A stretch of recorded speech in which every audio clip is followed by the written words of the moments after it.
ಮುಂದಿನ ಸುದ್ದಿಗೆ ಹೋಗೋಣ. ದಾವಣಗೆರೆ ದಕ್ಷಿಣ ವಿಧಾನಸಭಾ ಕ್ಷೇತ್ರದ ಉಪಚುನಾವಣೆಯ ಮತದಾನದ ನಂತರ ಕಾಂಗ್ರೆಸ್ನಲ್ಲಿ ಆದ ಬೆಳವಣಿಗೆಗಳು ನಿಮಗೆ ಗೊತ್ತಿದ್ದಾವೆ. ಇಬ್ಬರು ಮುಸ್ಲಿಂ ಸಮುದಾಯಕ್ಕೆ ಸೇರಿದ ಇಬ್ಬರು ಕಾಂಗ್ರೆಸ್ ಮುಖಂಡರ ಮೇಲೆ ಕ್ರಮ ಕೈಗೊಂಡಿದ್ದಕ್ಕೆ ಮುಸ್ಲಿಂ ಧರ್ಮಗುರುಗಳು ಮತ್ತು ಧಾರ್ಮಿಕ ನಾಯಕರು ಸಿಟ್ಟಾಗಿದ್ದಾರೆ. ಈಗಾಗಲೇ ಹೈಕಮಾಂಡ್ಗೆ ಪತ್ರ, ಬೆಂಗಳೂರಿನ ಪ್ರೆಸ್ ಕ್ಲಬ್ನಲ್ಲಿ ಪತ್ರಿಕಾಗೋಷ್ಠಿಯ ಮೂಲಕ ಆಕ್ರೋಶ ಎಲ್ಲ ನೋಡ್ತಾ ಇದ್ದೀವಿ. ಮಂಡ್ಯದಲ್ಲೂ ಅಂಥದ್ದೊಂದು ಪತ್ರಿಕಾಗೋಷ್ಠಿ ನಡೀತು. ಮಂಡ್ಯದ ಜಾಮಿಯಾ ಮಸೀದಿಯಲ್ಲಿ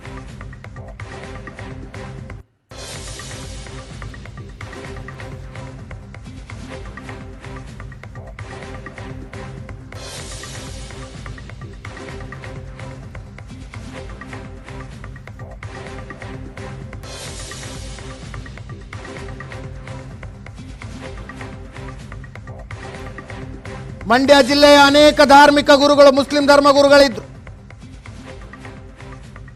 ಮುಸ್ಲಿಮರಿಂದನೇ ಕಾಂಗ್ರೆಸ್ ಅಧಿಕಾರಕ್ಕೆ ಬಂದದ್ದು. ಶಿಸ್ತು ಕ್ರಮ ವಾಪಸ್ ತಗೊಳ್ಳದೇ ಇದ್ರೆ ಪಾಠ ಕಲಿಸ್ತೀವಿ ಅಂದ್ರು.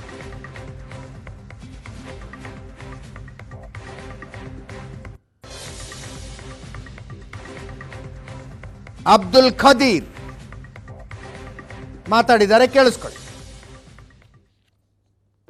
ನಮ್ಮ ನಾಯಕರಾದಂತಹ ನಸೀರ್ ಅಹಮದ್ ಸಾಬ್ರವರನ್ನ ಮತ್ತೆ ಅಬ್ದುಲ್ ಜಬ್ಬಾರ್ ಸಾಬ್ರವರನ್ನ ನೀವೇನು ಕ್ರಮವನ್ನು ಕೊಂಡಿದ್ದೀರಿ ಅದನ್ನ ವಾಪಸ್ ತಗೊಂಡು ತಿರ್ಗಾ ಅವ್ರಿಗೆ ಏನು ಅವಕಾಶ ಮಾಡಿಕೊಳ್ಳಿ ಅಂದ್ರೆ ಮುಂದಿನ ದಿನಗಳಲ್ಲಿ ಇದನ್ನ ಅತಿಯಾಗಿ ತಗೊಂಡ್ಕೊಂಡು ನಾವು ಏನ್ ಮಾಡ್ಬೇಕಂತಿದೆ ನಮಗೆ ಗೊತ್ತಿದೆ.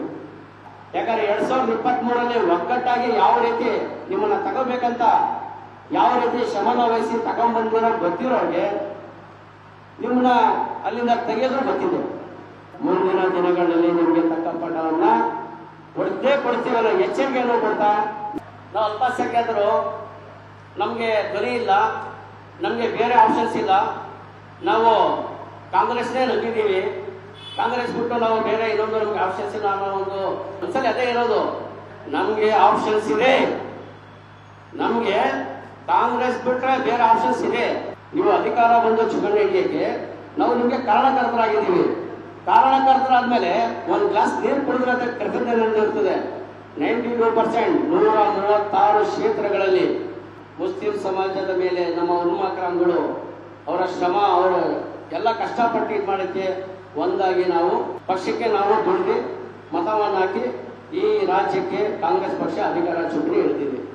ಮಾನ್ಯ ಸಿದ್ದರಾಮಯ್ಯರವರಲ್ಲಿ ನಂದು ಒಂದು ವಿನಂತಿ, ತಮ್ಮ ಕಾರ್ಯದರ್ಶಿ ನಸೀರ್ ಅಹಮದ್ ಸಾಬ್ರವರು ತಮ್ಮ ಅಭಿಪ್ರಾಯ ಕೇಳದೇನೆ ಹೇಳದೇನೆ ಹೈಕಮಾಂಡ್ ಕಿತ್ತಾಕುತ್ತಾ ಇಷ್ಟು ಆತ್ರವಾಗಿ ನೀವು ಕ್ರಮ ಕೈಗೊಂಡಿದ್ದೀರಿ ಅಂದಮೇಲೆ ನಮ್ಮ ಬಗ್ಗೆ ನಿಮಗೆ ಕಾಳಜಿ ಒಂಚೂರು ಇಲ್ಲ ಅಂತ.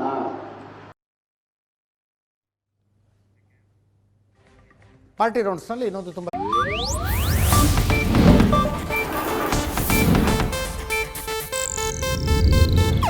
ಇದು ಏಷ್ಯಾನೆಟ್ ನ್ಯೂಸ್ ನೆಟ್ವರ್ಕ್ ಪ್ರಸ್ತುತಿ.